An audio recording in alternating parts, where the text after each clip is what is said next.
Okay. I think we are live. Yeah, it looks like it. Okay. Thank you all for joining us today. This is another edition of RCA Conversation. And today we have Kristin Higgins with the University of Arkansas Department of Agriculture, Public Policy Center, right? Right, yeah, University of Arkansas System Division of Agriculture, but yeah, you got it. It's a mouthful, yeah. It is. Well, Kristin joined us in the fall on our podcast to talk about the then constitutional amendments that were on the ballot.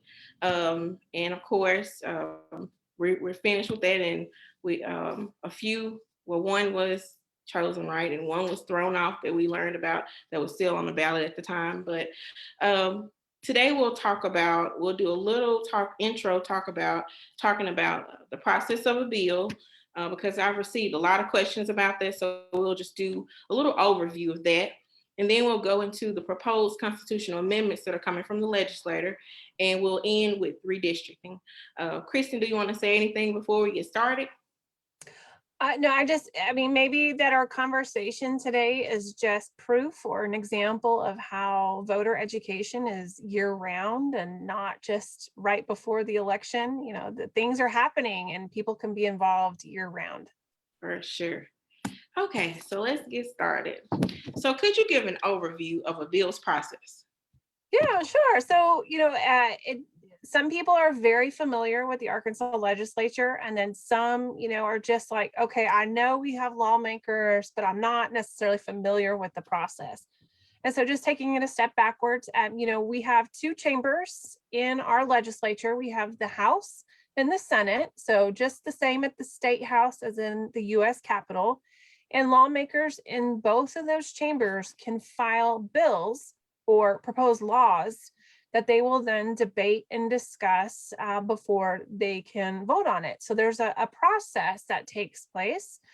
There's the House and the Senate both have standing committees or committees that lawmakers are assigned to look at all of the bills, all the proposed laws that have been filed. And if your bill or law gains traction as a lawmaker, as a sponsor, you will be assigned to a committee. That committee will look at your proposal. They'll debate it, discuss it. You can have the public come speak for or against that bill. The sponsor themselves will talk about it, and then that committee will take a vote on that bill. And after that committee vote, then it gets on the agenda for the full House or the full Senate. And so, for example, if you're a state representative, you have the House vote on your bill. And then if it's approved, that bill goes to the Senate, and it goes through the same process on the Senate side. There's a Senate committee that'll look at it and they'll vote, and then it'll go to the full Senate. Only after it goes through both chambers and passes successfully does it become a law. Thank you. There have been, it seems like more people are involved in this legislative session than they have been in the past, which is a great thing. But there are a lot of questions about their process. So thank you for breaking that down. So what happens if it doesn't pass? Well, so if it doesn't pass, if it just goes nowhere, it dies, so to say, once the legislature recesses and goes home. You can go to the General Assembly website and you can look at all of the bills that have been filed, and you can track which ones have been assigned to committees, which ones have been presented and voted on. So if you come across one that has not even gone through a committee yet, that means there's just not that much support for it. So that it goes away, poof, never happened. And I mean, that happens all the time. There are hundreds of bills filed every session, and a number of them get through, but another number of them never make it past the sponsor filing it. Mm-hmm. So how many bills have been passed this session? Well, I was looking this morning because our session is going and they're still filing bills. So I was looking this morning and I think that there are just over 2,500 bills filed, including the 42 constitutional amendments. And of those so far that have been filed, this morning, it was like 498 have been signed into law as an act. I'm sure there have been a few more since this morning. So we're right at the 500 mark for new laws and bills being passed. Is that about normal, about 500? I mean, yeah, our session is tending to go, it's expected to go a little bit longer this year, but yeah, it's about normal that there's so many of that have been filed, so many that have been heard. And, you and I were talking earlier about deadlines and were there any deadlines coming up? And in past years, there was a hard deadline of when lawmakers had to file their proposal. But in 2019, the lawmakers removed that rule. It was kind of a standing rule. It wasn't like a law. It was a rule that they had to abide by. And because that deadline was removed, we're seeing legislators still filing bills. So if we had been 2017, 2015, we would probably seen it start to slow down. But it's still going full force with bills being filed every day because there's not a deadline anymore. Yeah, and so they removed that deadline. I remember the discussion in 2019 when they removed it. It was they felt that they were, they have there's a staff. There's the BLR at the Capitol, the staff there, the legislative research that does all the work, and they felt that they were, with these deadlines, just piling it on to these legislative staff members at the last minute who are having to work crazy hours just to get all of the paperwork done. And so the thought was, okay, we get rid of the deadline and then there won't be that mad rush at the end. But we're still seeing a lot being filed. And if y'all have heard the session, lawmakers are looking to go to the end of April. Which is a little bit later than usual. Yeah. Whew. Okay, so we covered that question about the session being extended. So they'll be going into the end of April, and then it's a recess, right? Right. So traditionally or historically, they have gone, to the first week or the end of April, and they've what we call sign die, where they go home. They have a 2-week recess where the last minute paperwork gets done and the governor signs bills and then the session is over. However, because of the pandemic and the delays with the Census Bureau, the 2020 census data, they're saying, okay, well, we need to take a break. So they're planning on recessing, which would then let them come back into session this fall to start again. And I'm not sure if they're going to pass any rules saying what they can consider this fall. But our legislature in Arkansas, they meet in odd years like 2021 to talk about new state laws, and then they meet in even years to talk about the budget. So it will be kind of interesting since this is the first time that they've recessed like this in a legislative year. What are they going to consider this fall? Are they going to limit themselves to just the census? We'll just have to see. And theoretically, there's not, like I said, there's not a deadline, but in order to make it through the committee on both ends of the House and the Senate and to make it onto the floor, they've got to be wrapping up filing bills soon. Because if you file a bill like 2 days before the end of the session, it's not going anywhere. Yeah. So maybe it's like just in their mind, they have a deadline, but it's not anything official on the books. Right. Hopefully, the deadline is soon. So we'll move on into the proposed constitutional amendments. So every session, legislators have a chance to propose constitutional amendments, and then the public has an opportunity as well. Am I right? Right. Yeah. And So Arkansas, I'm probably a little bit more excited about this than most people, but we're one of 15 states where the legislature and the public can propose constitutional amendments, and the public can propose state laws as well as referendums on state laws that just passed. Mhm. So at the end of the session, if somebody was like, oh, I don't really like this law that passed, they can go around the state, collect signatures, and try to veto it through the ballot issue process. So right now we're knee deep in the legislative side of the process. The election that takes place on constitutional amendments won't happen until November 2020. So we won't necessarily see the public side of it, maybe until the end of this year, early next year. But so right now lawmakers are doing their part. And there was a deadline for when they had to file the proposed constitutional amendments, and that was February 10th. And so as of that day, there were 42 proposed constitutional amendments filed by our state lawmakers. There were 25 in the House filed and 18 in the Senate. And just like any other law or bill that they have filed, they follow a committee process for the constitutional amendments as well. So all of the constitutional amendments were sent to the state agencies and governmental affairs committee, either in the House or the Senate. It's the same name for both sides. And those committees listened and reviewed and had the sponsors come and talk. They posted them on the agenda. Supporters and opponents had an opportunity to comment in person on these issues, to go and talk to that committee about whether they supported it or not. Just a handful had actual public comment. The majority that went through were just presented by the sponsor and maybe someone from the private sector that was working with them to support that bill. And so they just range from all different topics, just like the citizen measures do. Probably about a dozen different topics. And if you go to our website, actually, if you go to, we have a blog at the Public Policy Center through our community development unit.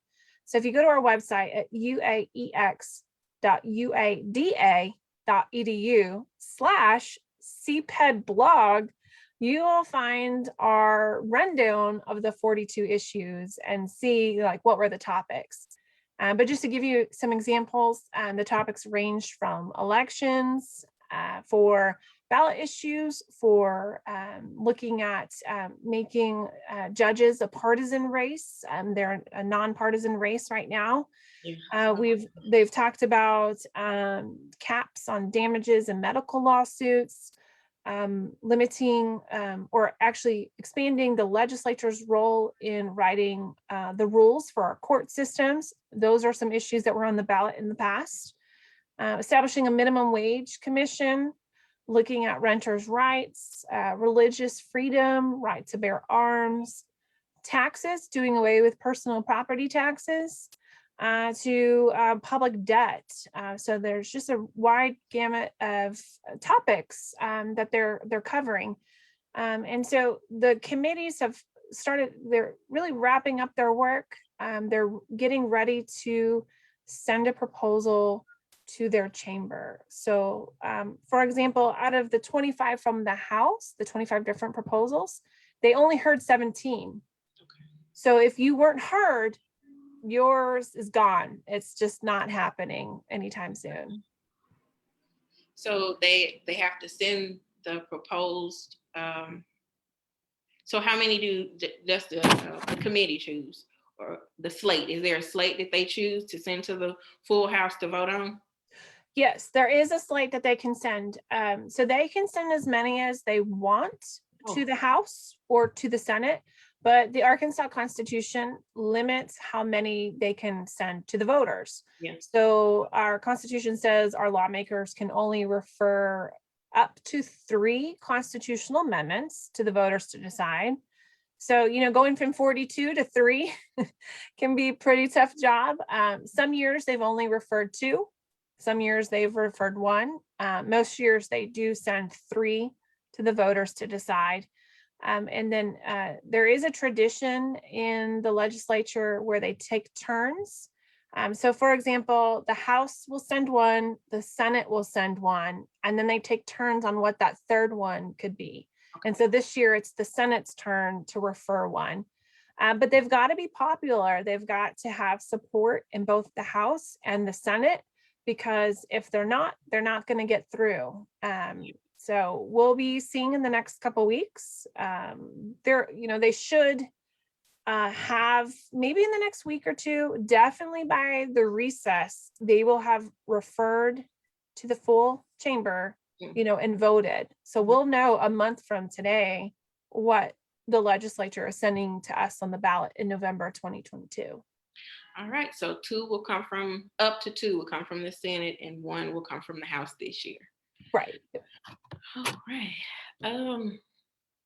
So yeah, you could start, you could start researching and doing your homework and looking into the issues now. We put out a monthly newsletter talking about, here's the latest that's happening and giving some information. So there's no need to wait until October 2022 for the ones coming from the legislature.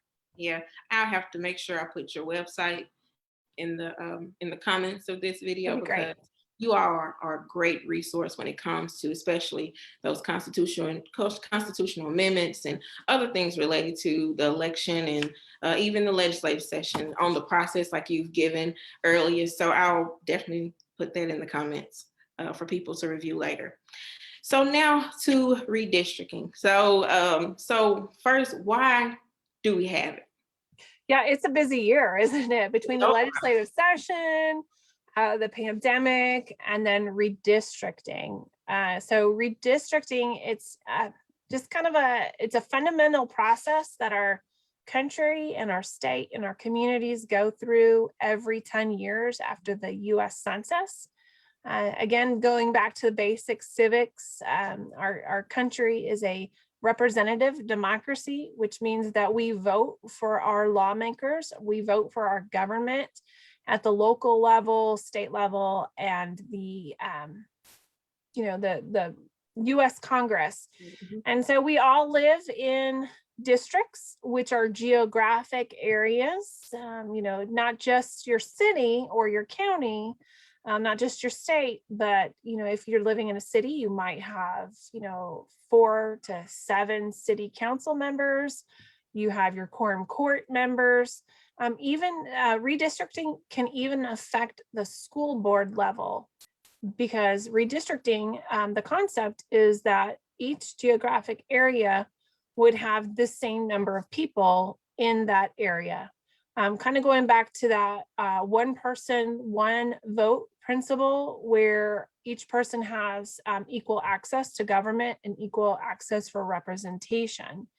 And so this is that time after the census where all of our levels of government go and look and see if the population changes, kind of reappropriate or redistrict. Well, if one area has grown a lot in population, then their district from the state level might be smaller. Or if one area has lost population, then, thinking from the state representative level or Senate level, their area might grow in geographic boundary. Mm-hmm. And this is why we push the census so much, because it's important for you all to be counted. So your county or your district will not have to expand or be, too large. I know the district that I'm in now, it's everywhere. And I'm sure after, the results are in from the 2020 census that it'll be even larger. So so where I'm at, my street is the dividing line. So my neighbors across the street have a different representative than I do. So I face losing my representative or keeping, I don't know. So I'm in the same shoes as everyone else. I won't know until we get that census data and see those maps that are going to be drawn. So how is it done in Arkansas, and who does it?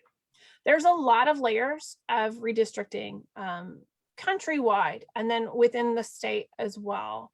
School district zones, I mentioned that in community college boards, they're all based on population and they can change. Some can follow quorum court districts depending.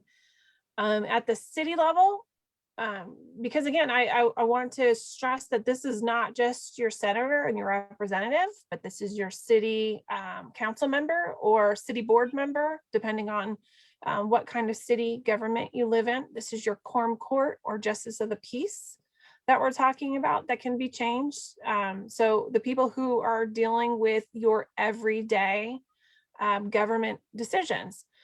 So city councils are in charge of coming up with their own maps, drawing their own borders. And there will be public hearings. This will be on the city council agendas. So pay attention to your city councils and what's going to be happening over the next couple of months. The quorum courts, which for some people, they might not be familiar with that term, are justice of the peace. I like to describe them as the city council of our counties. They represent people from different areas of the county.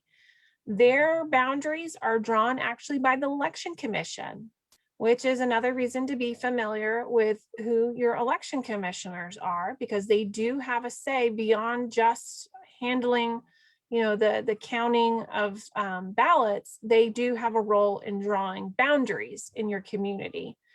So that's the quorum court. And if you live in a city manager form of government, we have maybe 4 or 5 across the state still, Little Rock being the biggest, and then we have some smaller ones. The election commission is also in charge of drawing those boundaries for city directors.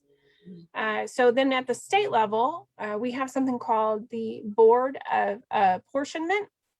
As a really fancy name for the governor, the secretary of state, and the attorney general. So they serve on that board. And Just those three? Just those three. That's it. They are the Board of Apportionment, and they are in charge of drawing our state representative boundaries and our state senator boundaries. So who serves you at the Capitol in Little Rock, their boundaries are drawn by the governor, the secretary of state, and the attorney general. And they get together again after every census, and they put, they can each propose different maps. I've been looking back at 2010 and 2000, and they don't necessarily have to agree. They could have their own maps. They can have their own staff. There might be public hearings and some debate and discussion. And then they vote on which map or proposal to accept. So in 2010, there was some, controversy and disagreement. And then I think it was like 2 voted to adopt and 1 didn't. And so it really, depends on who your governor, secretary of state, and attorney general are at that time about how quickly the process is done. So they're in charge of that. And then our lawmakers themselves at the state capitol are in charge of drawing our U.S. House of Representatives for Congress. So we have 4 districts in Arkansas, and our legislature puts that together. Back in 2010, there were dozens and dozens of different proposals of how that should look, how to rearrange the lines for those 4 districts. If anyone has been paying attention, it's no secret that, we've been losing population in the Delta areas on the eastern side of the state, and then growing by leaps and bounds in Northwest Arkansas. So that change in population will be reflected in our maps that they'll be proposing. And then, we've kind of already talked about that. That normally is happening now.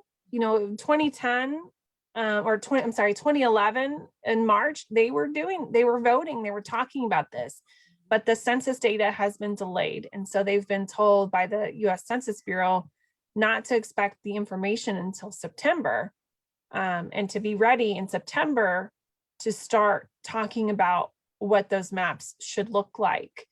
So even though that's been delayed, if you have a strong interest in the maps and how things are drawn and public comment, be in touch with your legislator, contact them. And same goes for city council and mayor and quorum court, be in touch with them and get on whatever email lists that they might have for those public hearings that'll take place.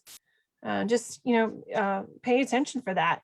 And then, finally, our US senators, there's no maps for those because we have two per state, and they represent the entire state. So you won't, there's no boundaries for them. Arkansas is the boundary for them. Yeah. So are the public hearings required at each level? That's up to that entity? That's a very good question. When you have a city council, anytime the city council, 2 or more members meet, that's a public meeting. So those would be public. Same goes with the quorum court. But the Board of Apportionment, is our different state leaders. They're are constitutional officers. They do hold public meetings, but I don't know if they're required by law to hold public meetings, but they will hold public meetings. And it's kind of funny, if you go back to 2010, 10 years ago, 11 years ago, it doesn't seem like that long ago, but they were very excited about taking email comments at that time. They had set up a website and they were taking public comments, and that just feels like yesterday, but it was a huge change to how they operated accepting public comments by just having an email address for people to send comments to. So there was a proposed constitutional amendment last year on the ballot that was removed at the last minute. It didn't qualify because of some technical background paperwork issues. And that proposal would have set up an independent redistricting committee. And that specific law spelled out a whole bunch of process steps, and it would have required a public hearing in all of the congressional districts. So I had a lot of criteria, but just in general, I'm not sure that the law actually requires specific public hearings, but they do typically do them. Okay. I have another question, I guess, associated with it. This structure for this committee that oversees the governor, the secretary of state, who else you say, the attorney general. Yeah. How usual is that, I guess, as regards to the United States, to have that kind of makeup to for redistricting? So is that usual for other states? How many other states have like this same kind of committee of 3? Yeah, no, that's a really good question, because that was something that we addressed in our fact sheet on that one ballot issue last year. I remember when we were doing our voter guide on it, that they talked about that it was kind of unique for it to be a constitutional officer like committee, because there are different different entities across the country that are responsible for doing this, and some of them are independent commissions. Some of them might involve their legislators. Some might involve like what we have. And so I was thinking, I think in our voter guide we said that that state legislators were responsible for drawing state districts in 30 states, and another 9 used a commission made up of people appointed by elected officials or party leaders to draw state districts. Some had advisory commissions where it was like a mix of legislators and non-legislators. Arkansas was one of one. Yeah, we were kind of unique where it's the executive branch that drew the state legislative districts. Yeah. All right. So given this delay till September for those census results, when should we expect results from the redrawing of the districts? Before the end of the year? Yeah, well, yeah, I would think that they're going to be in a compressed timeline. Our constitution requires that districts be drawn the year after the census. There is a date in the constitution, but it's kind of one of those non-enforced dates because our constitution dates back to 1874. There's some things in it that are still there but aren't necessarily followed. So they should have it wrapped up by the end of the year unless there are some problems. And one of the reasons why that's important is that our primaries are next spring. And I was reading that candidate filings for those primaries starts in February next year. So you have to know what district you're running for to file for office. So, barring no problems and agreements, this is, the kind of a historic event where we have a Republican governor, a Republican secretary of state, and a Republican attorney general for the first time to work on these maps together. Whereas in the past, we might have had opposing political parties, so they might not have agreed, or we might have had, Democratic control, so they might have agreed more. So because they're all Republican this year, maybe there might be some more agreement among the three of them than we've seen in the past, and maybe it'll go quickly, but that kind of remains to be seen. But yeah, in order for everyone to conduct election business next spring, they've got to wrap it up by the end of the year. So you already talked about the importance of citizens becoming involved with this process now. If it's just a conversation with your elected official, with your quorum court, when it comes to redrawing of the maps. So how is this this redrawing of the maps beneficial to Arkansans? Because you talked about it earlier, and we all know, like you said, unless you've been under a rock, we know the Delta, Southeast Arkansas has lost population over the last 10 years. So our districts become larger. Right. So that one person represents that much more land, that much more. Right. Yeah, they represent more land, but remember, land doesn't vote. So right about that. Yeah, land doesn't vote. So they're representing maybe perhaps the same number of people, but over a wider geographic area. And you had sent me that question about, how does it benefit Arkansans? And, that was an interesting question because it was a question that I received. So, it was a really interesting question because, how does it benefit Arkansans? It really is just, that is just, it's the structure of our government, right? So it's the founding principles of the way our democracy operates. But what is the benefit to the individual? That was that was an interesting question. So, I touched on this again. The point of redistricting is equal representation. And so the benefit, if it's done correctly, is that you are represented. Your voice is heard, that your vote and your voice matters just as much as the next person. That is the way it is supposed to work. So that you should have equal access to government. It also, it impacts who your representative is. And when it impacts who your representative is from the city to federal level, that means it affects the policies of a government and it affects the political power of a government.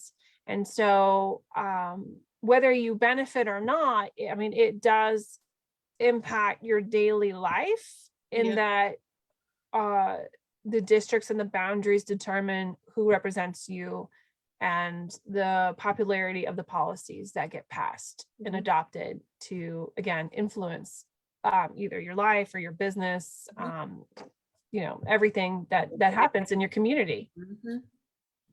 Well, Kristin, that's all I have for today. I just always enjoy listening to you because, you have all this stuff in here, and I'm just so glad that you are willing to share it. So do you have any closing remarks? Again, I'll have to be sure to put that link in the comments because that's definitely a resource that everyone could use. I appreciate that. Yeah. So, we've got multiple resources for people on our website at the Public Policy Center, which is uaex.uada.edu. Sorry, we just had our website changed. So uaex.uada.edu/PPC.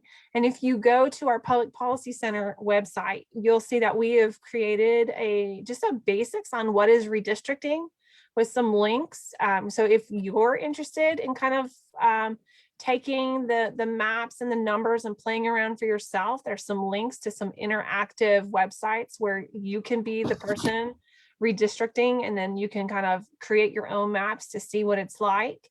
Some basic information on the Board of Apportionment.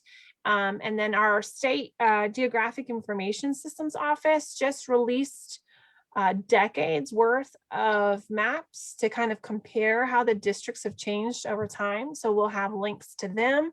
So we've got a lot of good information on our website, and I just encourage you all to follow us on our social media to get the latest on redistricting, on what's happening at the legislature, because we have a legislative education and awareness program that we do.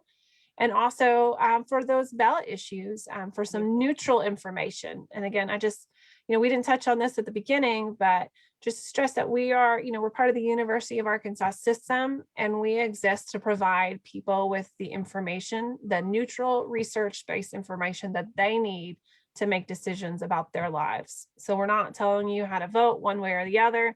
We're just trying to give you some neutral, nonpartisan information for you to make your own decisions. Gotta love it. Well, until next time, Kristin, you enjoy the rest of your evening, and hopefully we'll be able to talk soon after, they decide upon these constitutional amendments. For sure. Yes, I'll be back. I will gladly return and talk with everyone about what will be on the ballot for November 2022. Thank you. Right. Take care. Bye-bye.